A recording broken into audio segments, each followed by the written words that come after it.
కర్కాటక రాశి.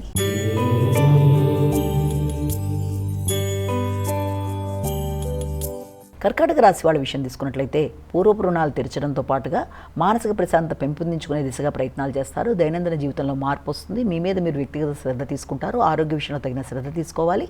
అలాగే రోగనిరోధక శక్తిని పెంపొందించే దిశగా ప్రయత్నాలు చేయాలి. మీ కొరకు మీరు సమయాన్ని కేటాయించుకోవాల్సిన సమయాన్ని మీరు గుర్తు చేసుకుంటూ మీ కొరకు మీరు ఆలోచించుకుంటూ ముందుకు వెళ్ళాలి.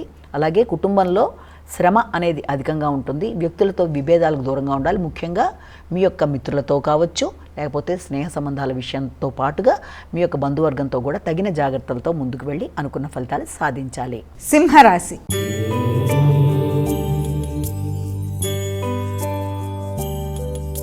అమ్మ, సింహరాశి వారికి ఎలా ఉంది ఈరోజు? సింహరాశి వాళ్ళకి మానసిక ప్రశాంతతను పెంపొందించుకోవాలి. హృదయాందోళన అధిగమించాలి. సంతానపరమైన విషయాల మీద ఎక్కువ శ్రద్ధ చూపిస్తారు. దానికి సంబంధించిన ఖర్చులు అనేవి అధికంగా ఉంటాయి. వారితో విభేదాలు రాకుండా, ఘర్షణ లేకుండా మీరు ఎక్కువ జాగ్రత్తతో ముందుకు వెళ్ళాలి. మీ గురించి మీరు శారీరక శ్రద్ధ తీసుకోవాలి. ప్రయాణ బడలికని అధిగమించాలి. నిద్రలేమి లేకుండా చూసుకోవాలి. సమయానికి ఆహార స్వీకరణ చేయాలి. కన్యా రాశి.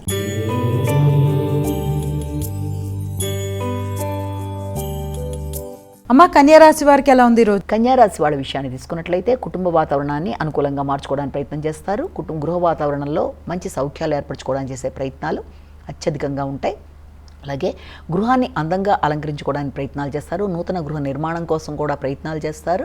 అలాగే తల్లి ఆరోగ్యం అనుకూలంగా ఉంటుంది. తల్లి యొక్క ఆశీస్సులతో అనుకున్న కార్యక్రమాల్లో విజయం సాధించడానికి విద్యార్థులు అనుకూలంగా ముందుకు వెళ్ళడానికి చేసే ప్రయత్నాలు, నూతన విషయ సేకరణ, సమయానికి ఆహార స్వీకరణ అన్నీ అనుకూలంగా ఉంటాయి.